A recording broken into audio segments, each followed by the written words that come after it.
Let me paint a picture for you. You wake up, you want a breakfast sandwich, some tater tots, and a drink. But you want it nice and it's gonna cost this, when it should be this. That is but cheaper.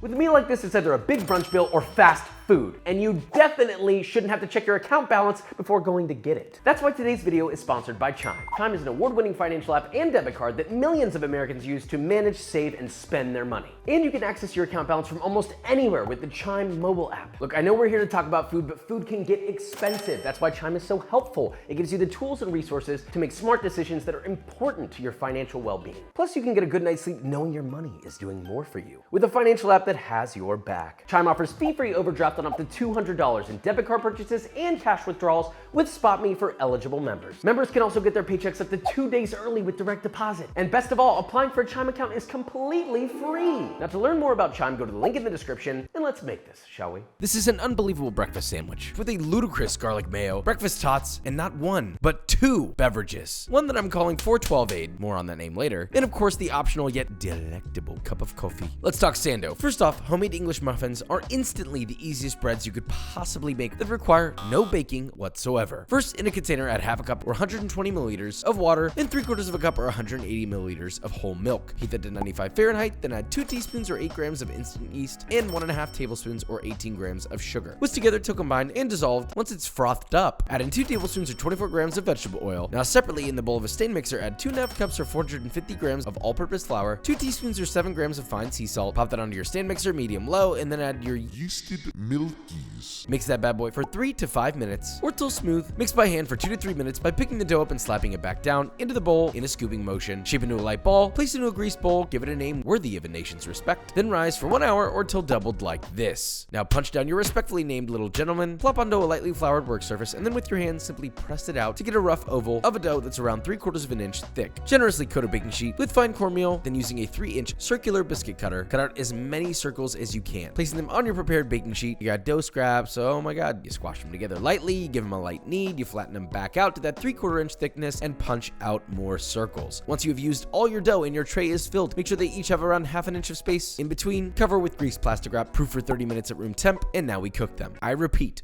no oven required. Get yourself a 12-inch skillet, ideally cast iron. Heat that bad boy over medium-low, dry as a bone. Now once it's heated for about 2 minutes, lightly sprinkle cornmeal on the pan, add 3 muffs at a time, giving at least half an inch of space in between. Cover with the lid and cook for 4 minutes. Now remove the lid, flip, wow, look, an English muffin just like that. Anyway, once flipped, cover and cook for 4 more minutes. Remove from the pan, cool completely, and repeat with the rest. Now, if you split one of these in half, you might just notice some nooks and crannies just like you like it. Now moving on to the easiest and arguably the greatest breakfast tot of all time. 3 stunning russet potatoes. Shimmy them out of their little jackets. With a peeler, it does not have to be perfectly peeled. Place them in water, season generously with salt, bring to a boil over medium-high, and cook for 15 minutes. Cut the heat, remove, and let them cool till you can handle them barehanded. Grate on the coarse side of a grater, place into a large bowl, and sprinkle on 1 teaspoon or 4 grams of garlic powder, which is optional but recommended, 1.5 teaspoons or 6 grams of fine sea salt, and 1.5 tablespoons or 19 grams of all-purpose flour. Toss until all the potato threads are thoroughly coated. Then just form those into patties that are around 1.5 inch wide and half an inch thick. You know, I was going for essentially mini McDonald's hash browns, but more like a thick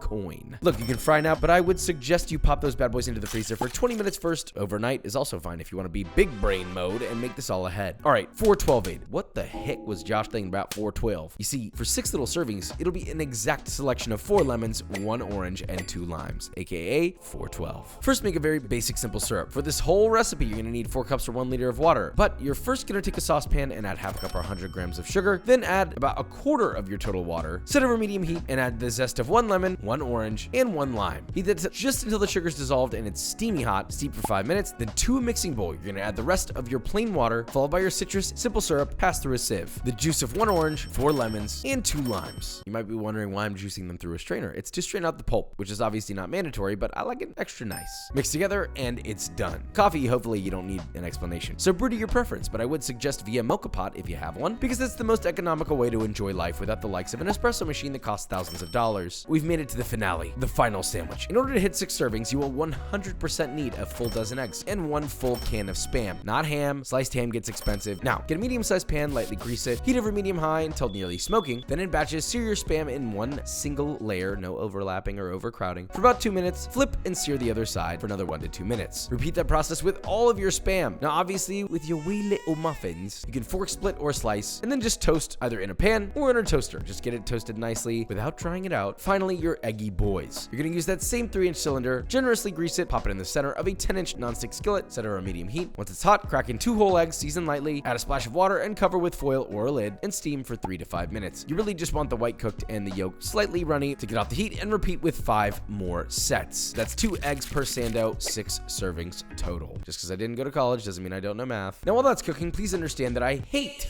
any sandwich with no sauce. It's a crime, so let's make a basic one. Small bowl, half a cup or 110 grams of mayonnaise, 1 tablespoon or 18 grams of Dijon mustard, 2 cloves of garlic grated, salt, and generous black pepper to taste, whisk to combined, and done. The assembly is simple. You've got your properly toasted English muffin, sauce on both cut sides, followed by a beautiful slice of your seared Spam, add on your eggy boy, 1 slice of American cheese. You know, you can add regular cheddar if you prefer, but you know what? I feel like being a degenerate today. Lightly broil or torch that cheese to melt, your other sauced up top half, and I'll tell you right now, this isn't just a sandwich, all right? It's a breakfast that will remind you the champion that you are. Now we taste test.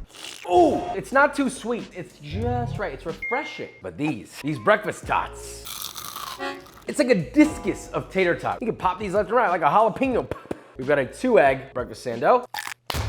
This is a breakfast sandwich meal you would absolutely pay $15 to $17 for at a nice restaurant. The thing is, it ain't gonna be as good as this. Ham gets expensive, we use Spam instead, and somehow it's actually better. It's good lemonade. It's not really lemonade. Oh, I know. Okay, no. He's underselling this. I had a little bit of this earlier. This is some of the best lemonade I've ever, and I know it's just not lemonade because it's got oranges and lime in it. The way that the tartness sits on your tongue, I can still taste it. And like the sugar balances it out, so it's not, it tingles the tongue. And like I had some of the maybe like 5 minutes of saltiness, the sweetness. It's just so good.